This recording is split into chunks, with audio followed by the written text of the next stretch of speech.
Bayangkan menahan rasa sakit selama 7 hari, dengan kaki patah, tanpa rumah sakit, tanpa kursi roda, bahkan tanpa kemampuan untuk berjalan. Seorang bocah kecil di pedalaman Kalimantan hanya bisa ngesot di lantai papan rumahnya sambil menahan perih yang terus menusuk setiap hari. Di saat anak-anak lain sibuk bermain dan belajar, ia justru bertaruh dengan rasa sakit dan keadaan hidup yang nyaris tak memberinya pilihan. Namanya Tiani. Di sebuah wilayah pedalaman yang jauh dari hiruk-pikuk kota, hidup seorang anak perempuan yang harus tumbuh lebih cepat dari usianya.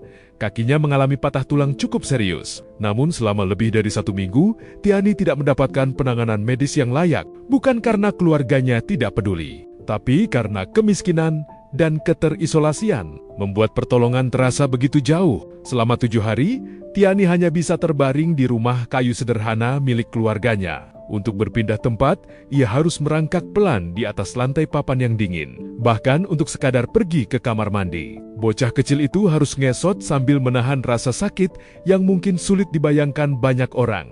Di sampingnya, sang nenek hanya bisa memeluk dan menenangkan cucunya dengan doa-doa yang tak pernah putus. Nenek itulah yang kini menjadi tulang punggung keluarga, sebab ayah Tiani telah lama meninggal dunia, sementara ibunya mengalami gangguan kejiwaan yang membuatnya tak mampu merawat anak-anaknya secara normal. Dalam kondisi serba terbatas itu, sang nenek yang sudah lanjut usia harus mengurus semuanya seorang diri, merawat putrinya yang sakit, membesarkan Tiani, dan juga kakak laki-lakinya, Abang Atiani.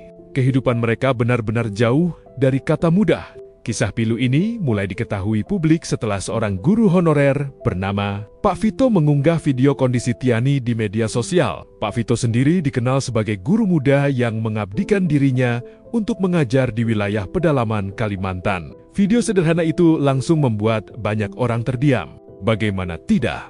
Di saat sebagian orang bisa dengan cepat pergi ke IGD saat mengalami cedera, Tiani justru harus bertahan selama berhari-hari tanpa kepastian kapan bisa ditolong. Sang nenek mengaku takut membawa cucunya ke rumah sakit karena memikirkan biaya pengobatan yang tidak sanggup mereka tanggung. Akhirnya, selama beberapa hari, Tiani hanya dirawat seadanya menggunakan pengobatan tradisional sambil terus menahan sakit.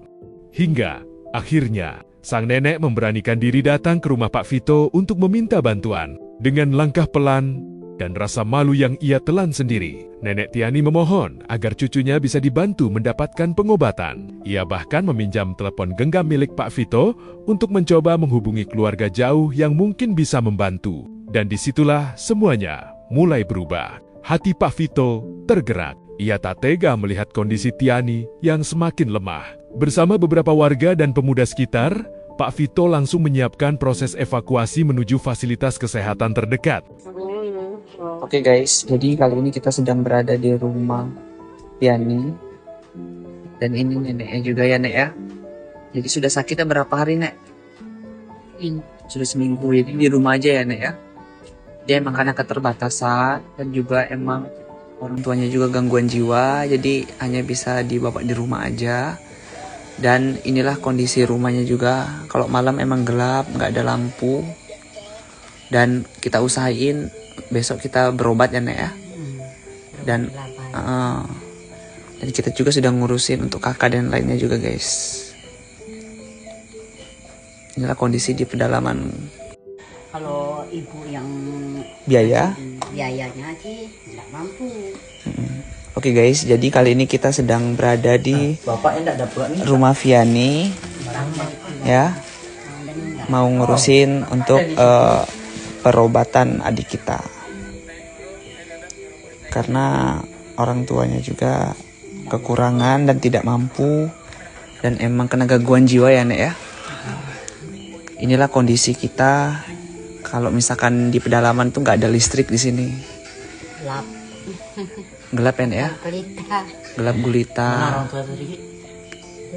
Masalahnya, perjalanan itu sama sekali tidak mudah. Hujan deras mengguyur wilayah sungai. Arus air menjadi lebih deras dan berbahaya. Namun kondisi cuaca tidak menghentikan langkah mereka. Tubuh kecil Tiani digendong perlahan menuju perahu kayu ketinting. Di tengah hujan dan dinginnya angin sungai, bocah itu hanya ditutupi kain tipis agar tidak terlalu basah. Sementara sang nenek terus memeluk cucunya erat sambil berdoa sepanjang perjalanan. Perahu kecil itu akhirnya membelah Sungai Mentaya menuju Puskesmas Trajut. Perjalanan yang mungkin terlihat biasa bagi sebagian orang, tapi menjadi pertaruhan besar bagi keluarga kecil ini. Dan syukurlah, setelah perjalanan melelahkan itu, Tiani akhirnya berhasil mendapatkan penanganan medis yang layak. Raut lega terlihat jelas di wajah neneknya. Untuk pertama kalinya setelah 7 hari penuh kecemasan, ada harapan yang mulai muncul. Namun perjuangan keluarga ini belum selesai. Pak Vito sadar kesembuhan kaki Tiani hanyalah langkah awal. Karena di balik itu semua, masih ada persoalan besar lain yang menghimpit kehidupan mereka. Kemiskinan, akses pendidikan, dan masa depan anak-anak ini. Fakta lain yang ikut membuat banyak orang tersentuh adalah kondisi kakak Tiani, Abang Atiani. Selama ini, ia tetap pergi sekolah meski tanpa sepatu yang layak. Peralatan belajarnya pun sangat terbatas dan sudah usang. Melihat kondisi itu, Pak Vito bersama komunitas sosial dan para donatur mulai membuka bantuan untuk keluarga kecil ini. Bantuan yang datang bukan hanya untuk pengobatan Tiani, tetapi juga demi memastikan Abang Atiani tetap bisa sekolah dengan lebih layak. Sedikit demi sedikit, harapan mulai datang. Kini Tiani tidak lagi hanya terbaring dalam sunyi. Bantuan makanan, pakaian, perlengkapan sekolah, hingga kebutuhan sehari-hari mulai mengalir ke rumah sederhana mereka. Kisah Tiani menjadi pengingat bahwa di balik megahnya pembangunan dan ramainya media sosial, masih ada anak-anak di pelosok negeri yang harus berjuang keras hanya untuk mendapatkan hak dasar, kesehatan, dan pendidikan. Dan di tengah segala keterbatasan itu, masih ada orang-orang seperti Pak Vito yang memilih hadir, yang memilih peduli. Karena terkadang, satu tindakan kecil dari seseorang bisa menjadi alasan besar bagi orang lain untuk tetap memiliki harapan.